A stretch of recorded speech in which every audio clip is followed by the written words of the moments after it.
கிறிஸ்துவுக்குள் பிரியமான என் சகோதர சகோதரிகளே, உங்கள் அனைவருக்கும் இயேசுவின் நாமத்தில் வாழ்த்துக்கள்.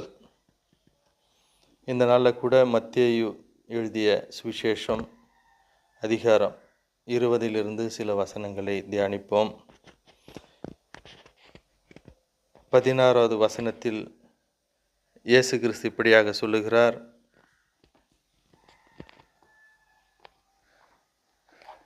இவ்விதமாக பிந்தினோர் முந்தினோராயும் முந்தினோர் பிந்தினோராயும் இருப்பார்கள். அழைக்கப்பட்டவர்கள் அநேகர், தெரிந்தெடுக்கப்பட்டவர்களோ சிலர் என்றார். Praise the Lord. பிரியமானவர்களே, இவ்விதமாக பிந்தினோர் முந்தினோராயும் முந்தினோர் பிந்தினோராயும் இருப்பார்கள். அழைக்கப்பட்டவர்கள் அநேகர், தெரிந்து கொள்ளப்பட்டவர்கள் சிலர் என்று இயேசு கிறிஸ்து சொல்லுகிறார். அதாவது அநேகரை இயேசு கிறிஸ்து அவருடைய ராஜ்யத்திற்காக அழைத்திருக்கிறார். அநேகரை அழைத்திருக்கிறார். அநேகரை அழைத்து, ஆனால் அதில் தெரிந்து கொள்ளப்பட்டவர்கள் எத்தனை பேருன்னா சிலரே அதில் தெரிந்து கொள்ளப்படுகிறார்கள்.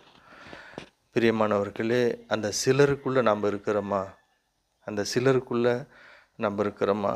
நம்ம இந்த உலகத்தில் வாழ்வது இயேசு கிறிஸ்துனுடைய ராஜ்யத்தை எப்படியாவது சுதந்திரித்து கொள்ள வேண்டும் என்பது தான் தேவன் நமக்காக கொடுக்கப்பட்டிருக்கிற ஒரு காரியம்.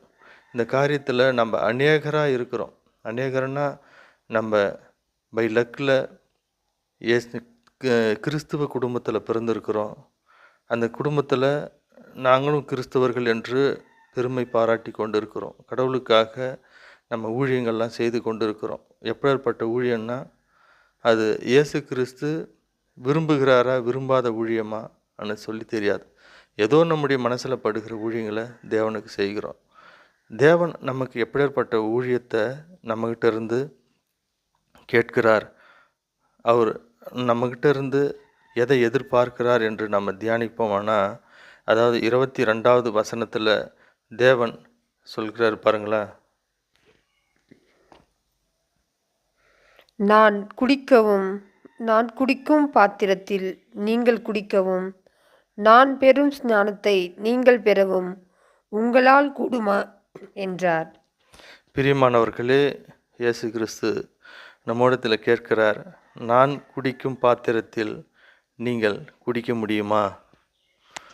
நான் இந்த உலகத்தில் பிதாவினுடைய சித்தத்தை செய்ய இறங்கி வந்திருக்கிறேன். இந்த உலகத்தை ரட்சிப்பது என்னுடைய வேலையாக இருக்கிறது. இதுதான் பிதாவினுடைய சித்தம். பிதா என்னை அனுப்பின சித்தம் இந்த உலகத்தை மீட்டெடுக்கிறது. அதுக்காக நான் ஒரு பாத்திரத்தில் நான் குடிக்க போகிறேன். ஒரு பாத்திரம்னா அவர் இறங்கி வந்த அந்த பாத்திரம்னா கேரக்டர். அவர் என்ன கேரக்டரில் இறங்கி வந்திருக்கிறாருன்னா, தன்னுடைய மகிமையை, பிதாவுக்கு ஈக்குவலான ஒரு மகிமையை அவர் விட்டுட்டு இறங்கி வந்து ஒரு அடிமையின் ரூபம் எடுத்து ஒரு பழிபொருளாக நமக்காக ஒரு பாடுகள் படவும் கஷ்டப்படவும் அவர் போகிறார்.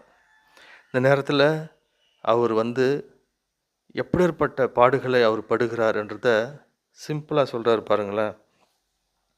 அவர் என்னென்ன பாடுகள் படுறாருன்றத இந்த 19வது வசனத்தில் சொல்கிறார். ஒரு மனுஷன் இந்த உலகத்தில் வாழ்கிற காரியத்தில் அவன் என்னென்ன அவனுக்கு எதிர்கொண்டு வரும் அப்படின்னு சொல்லி தேவன் சொல்கிறார். அந்த காரியத்தெல்லாம் அவன் தன்னுடைய வாழ்க்கையில் படணும்.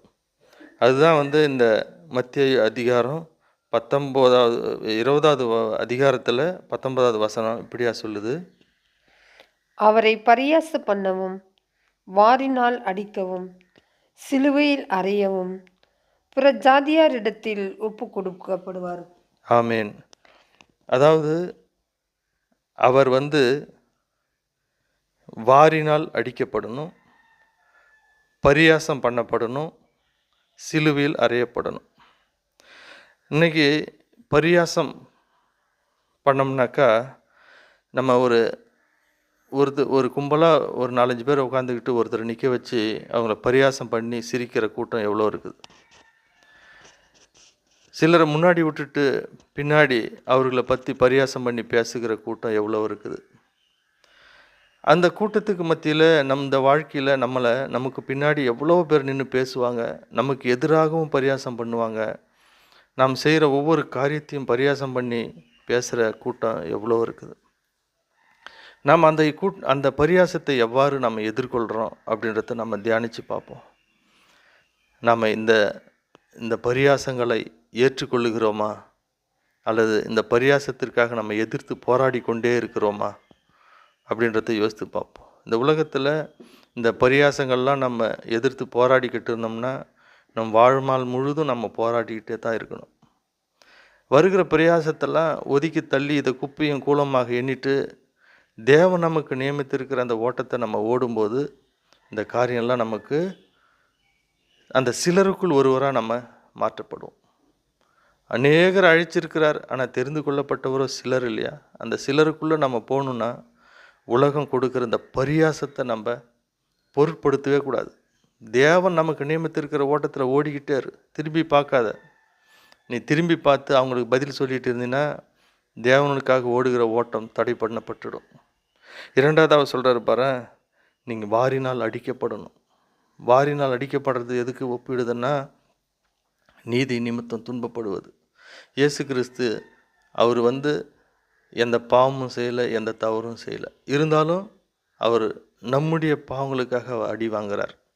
அதாவது நீதி நிமித்தம் துன்பப்படுகிறார். அவர் நீதிமானாக இருந்தும் துன்பப்பட்டுக்கிட்டு இருக்கிறார். அப்போ நீதி நிமித்தம் நம்ம துன்பப்படுறோமா? நம்ம ஒரு அநீதி நிமித்தம் நம்ம செய்த தவறுக்கு நம்ம பாடுபடுவதுக்கு நமக்கு என்னென்னா அதை தாங்கிக் கொள்ள முடியல. நம்ம ஒரு தப்பு செஞ்சு அதுக்காக ஒருத்தவங்க நம்மளை கண்டிக்கும் போது கூட அந்த கண்டிப்பை நம்மளால் ஏற்றுக்கொள்ள முடியல. ஆனால் நீதிக்காக நம்ம எங்கே போராடுவது? அந்த வாரினால் அடிக்கப்படுகிறதுன்னா ஒவ்வொரு அடியும் நம்ம நீதிக்காகவும் நேர்மைக்காகவும் நம்முடைய பரிசுத்தத்தை காத்து கொள்வதற்காகவும் நம்ம எங்கெல்லாம் அடிக்கப்படுகிறோம், எங்கெல்லாம் நம்ம வேதனைப்படுத்தப்படுறது யோசித்து பார்ப்போம்.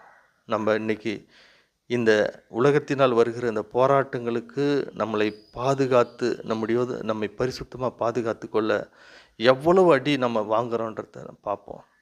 அப்போ அந்த அடிகளை எல்லாம் வாங்கி நம்மளை பாதுகாத்து கொண்டால் தான் அந்த சிலருக்குள் ஒருவராய் நம்ம மாற்றப்படுவோம். அநேகர் அழைக்கப்பட்டார்கள், ஆனால் ஒரு சிலரே தெரிந்து கொள்ளப்பட்டார்கள்.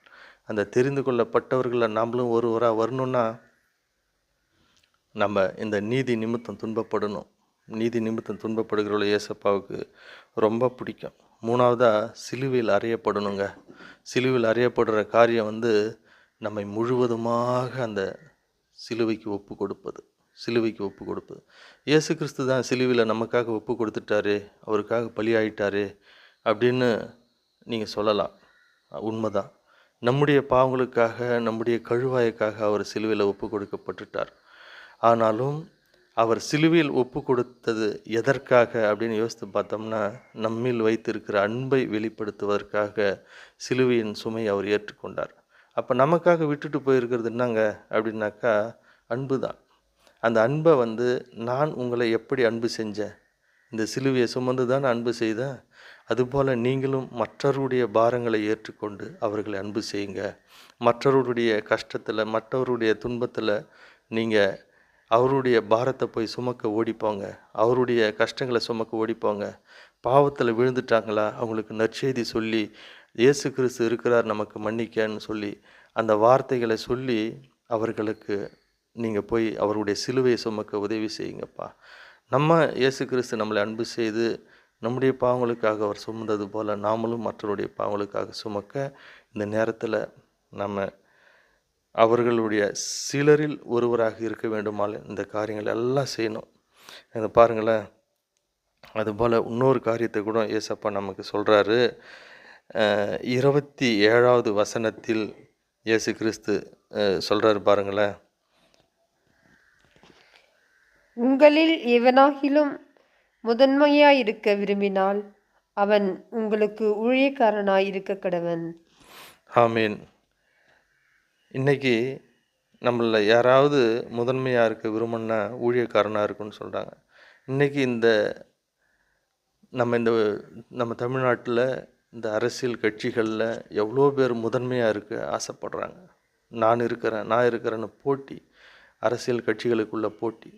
அப்போ மக்களுக்கு யாரை பிடிக்கும், யாருக்கு அவர்கள் தெரிந்து கொள்வார்கள்னா, நமக்கு யார் நல்லதை செய்வாங்க, நமக்கு யார் ஊழியம் செய்வாங்க, நம்முடைய தேவைகள் எல்லாம் யார் சந்திப்பாங்க, நம்முடைய அத்தியாவசியங்களை யார் சந்திப்பாங்களோ அவங்கள தான் முதன்மையாக நிறுத்துவாங்க, அவங்கள தான் முதல்வராக இருக்க விரும்புவாங்க. அதுபோல் நாம் கூட ஒரு 10 பேர் மத்தியில் ஒரு நல்லவனாக இருக்கணும், 10 பேருக்கு நம்மளை பிடிக்கணும், 10 பேர் நம்மளை அன்பு செய்யணும் அப்படின்னு சொன்னால், முதலாவது நம்ம அவர்களுக்கு ஊழியக்காரர்களாக இருக்கணும், அவருடைய தேவைகளை சந்திக்கணும், அவர்களுடைய நெருக்கங்களில் நம்ம ஓடி போய் நிற்கணும், அவர்களுக்கு என்னென்ன குறைவோ அதை நிறைவாக்க நம்ம விருப்பப்படணும். அப்போ தான் நம்மளை அந்த 10 பேருக்குள்ளே நம்மளை ஒரு மேன்மையாக நினைப்பார்கள். அப்போ அந்த மேன்மையாக நினைக்கும் போது தான் அந்த சிலருக்குள் ஒருவராய் நம்ம வர முடியும். அழைக்கப்பட்டவர்கள் அநேகர், கிறிஸ்துவ குடும்பத்தில் பிறந்தவங்க அநேகர். நம்ம போய் கிறிஸ்துவ குடும்பத்தில் பிறந்துட்டோம், இயேசு கிறிஸ்துவ 2ஆம் வருகையில் நம்ம எடுத்துக்கொள்ளப்படுவோம், தேவனுடைய ராஜ்யத்தில் நம்ம நிற்போம் அப்படின்னு கனவு கண்டுன்னு இருந்தால் ஒன்றுமே நடக்காது. பிரியமானவர்களே, இயேசு கிறிஸ்து நமக்கு விட்டு சென்றிருந்த இந்த சத்தியங்களை எல்லாம் நம்ம ஒவ்வொரு நாளும் தியானித்து அவர்களுடைய இந்த வசனங்களுக்கு நம்மளை ஒப்பு கொடுத்து அவருடைய சித்தத்தின்படி நடப்போமானால் நம்ம தேவனுடைய ராஜ்யத்தில் அந்த சிலருக்குள் ஒருவராய் இருந்து தேவனுடைய ராஜ்யத்தில் பெரியவனாக இருப்போம் என்பதை நம்ம உறுதியாக நம்ம பார்க்க முடியும். இப்பொழுது கூட நாம் இந்த காரியங்களுக்காக ஜெபிப்போம்.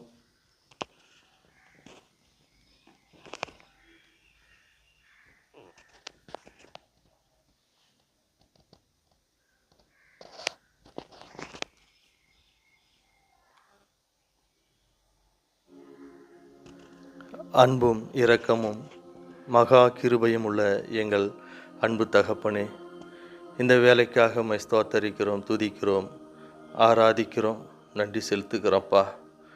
இதோ நீர் அநேகர் அழைக்கப்பட்டு நாங்கள் கிறிஸ்துவ குடும்பத்தில் பிறந்திருக்கிறோம். ஆனாலும் நீர் சிலரையே அழைக்க வந்தீர், சிலரையே அந்த சிலருக்குள் நாங்கள் ஒருவராய் இருக்க உம்முடைய சித்தம் எங்களுக்கு எதுவோ அதை நாங்கள் செய்ய கிருபை செய்யுங்கப்பா. தகப்பனே, நீர் இந்த உலகத்தில் அவமானப்பட்டீர், வாரினால் அடிக்கப்பட்டீர், சிலுவில் அறையப்பட்டீர், ஆனாலும் 3ஆம் நாளில் உயிரோடு எழுந்திருக்கப்பட்டீரப்பா. தகப்பனே, அவ்வாறாக நாங்கள் மரித்து உயிர்த்து எழுந்துவதற்காக உலகத்தில் வருகிற இந்த அவமானங்களையும் சிலுவைகளையும் நாங்கள் சுமக்க தேவையான பலத்தை எங்களுக்கு கொடுத்து ஆசீர்வதிங்கப்பா.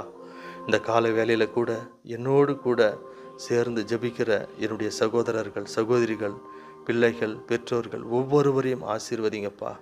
தகப்பனோடே, உம்முடைய வல்லமுள்ள நாமத்தில் நான் இந்த ஜெபத்தை எல்லாம் ஏறெடுக்கிறோம். நீங்கள் எங்களுக்காக நீர் இருந்து எங்களை நீர் ஆசீர்வதிக்க போறீர் என்பதை நாங்கள் விசுவசிக்கிறோம். எங்களையும் உமது பரலோக ராஜ்யத்தில் கூட்டி சேர்ப்பீர் என்ற விசுவாசத்தோடு நாங்கள் இந்த ஜெபத்தை ஏறெடுக்கிறோம்பா. தொடர்ந்து நாங்கள் கிறிஸ்துவுக்குள்ளாக வாழவும் வளரவும், அவருடைய சிலுவையை சுமக்கவும், அவர் நியமித்திருக்கிற பாதையில் ஓடவும் எங்களை ஒப்பு கொடுத்து ஜெபிக்கிறோம். தொடர்ந்து எங்கள் ஓட்டத்தை பலப்படுத்துங்க, சிறப்படுத்துங்க, நீதியான வழி எங்களுக்கு காண்பீங்க. இயேசுவின் நாமத்தில் ஜெபம் கேளும் நல்ல பிதாவே, ஆமேன், ஆமேன். இந்த நாள் இனிய நாளாக அழைய வாழ்த்துகிறேன். ஆமேன், ஆமேன்.